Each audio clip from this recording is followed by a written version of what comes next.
Unang-una, sir, bago tayo magsimula, discuss ko muna, no? Yung unit mo, Godfather 6.0 by the KJ Works. Itong mga sticker, bahala ka na, alisin mo na lang yan.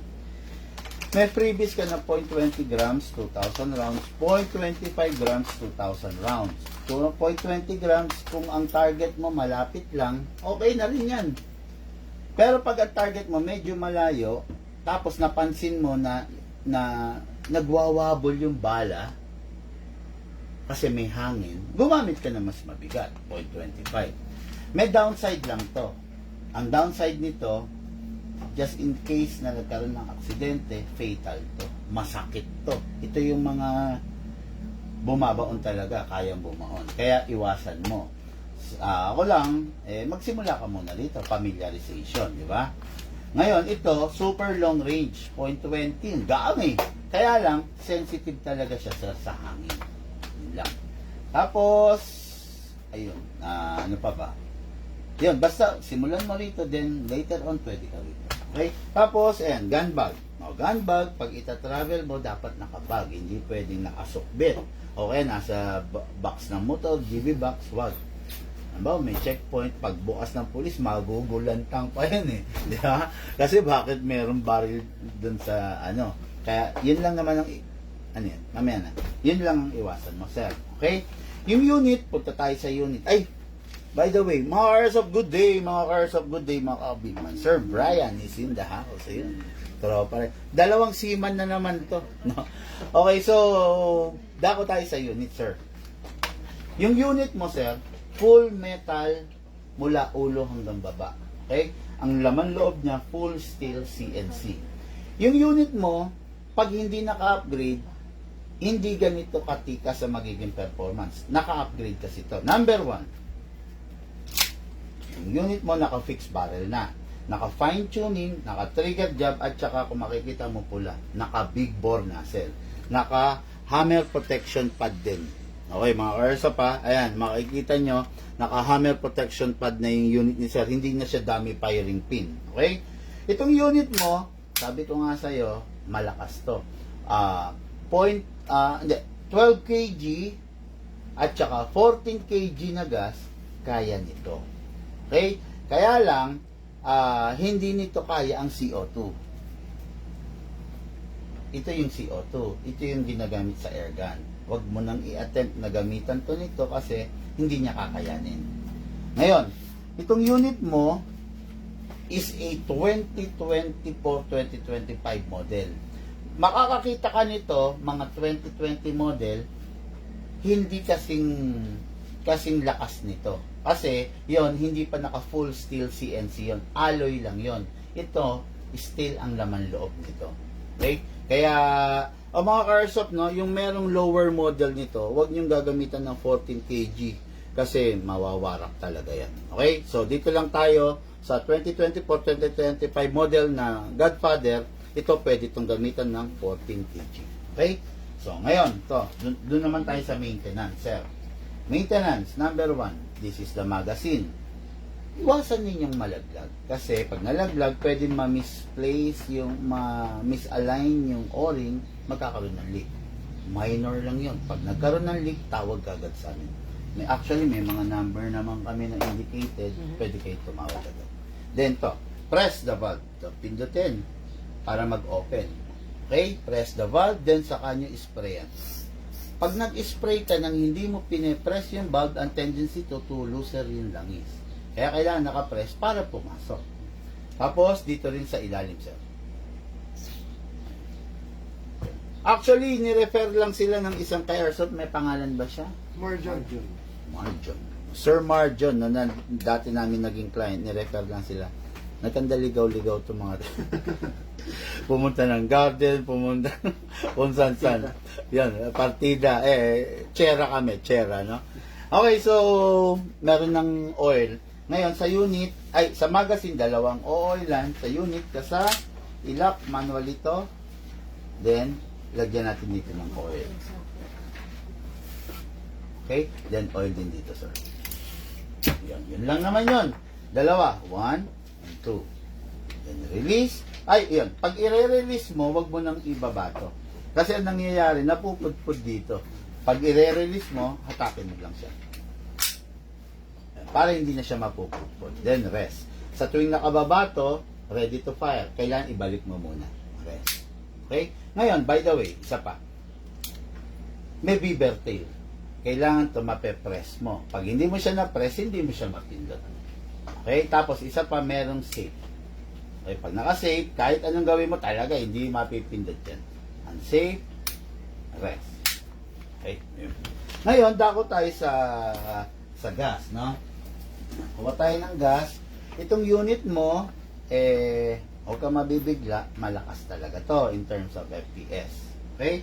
Upside down ang paggagas, sakto mo, idiretso mo, then press down. 1, 2.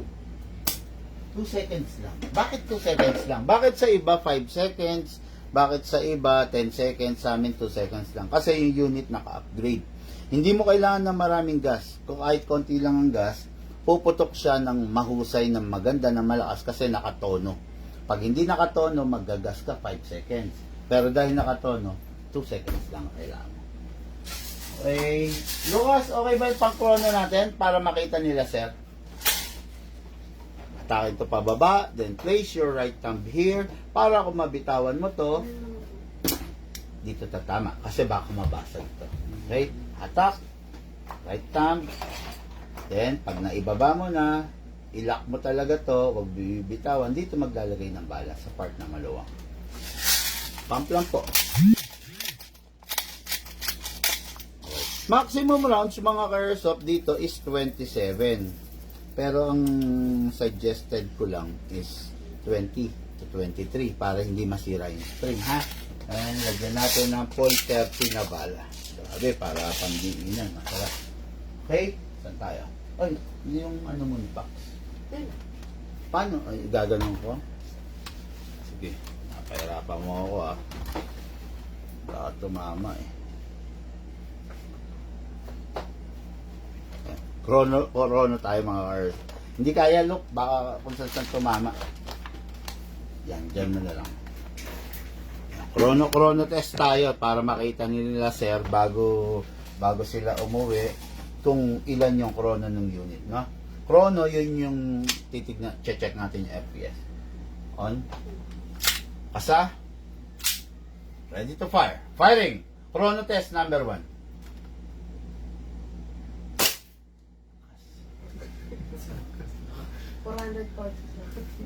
Na. Ang lakas.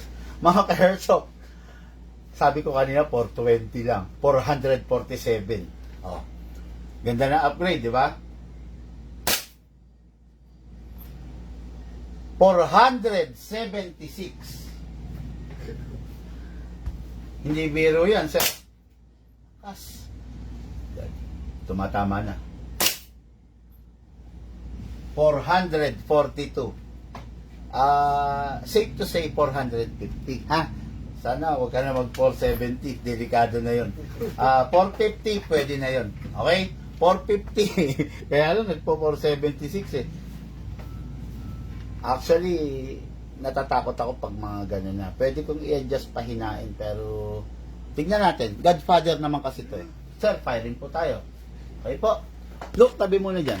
Pa-firing si sir. Sige, sir. Firing. Ay, look. Video. Dali lang, sir. Doon ka sa kabila. Look. Yan. Targetin mo, sir, ha? Yung ulo. Tignan mo kung accurate siya.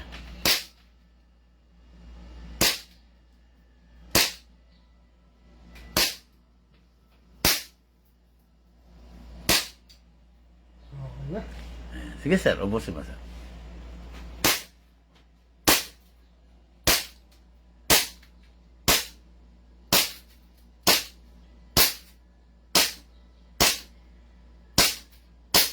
Okay.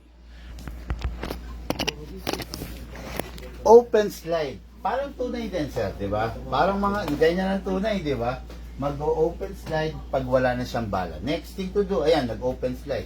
Next thing to do, release muna agad lagi magazine. Okay? Then, release the magazine, then release the slide. Hatak. Then rest. Common mistake. Open slide. Yung iba, nire-rest agad to.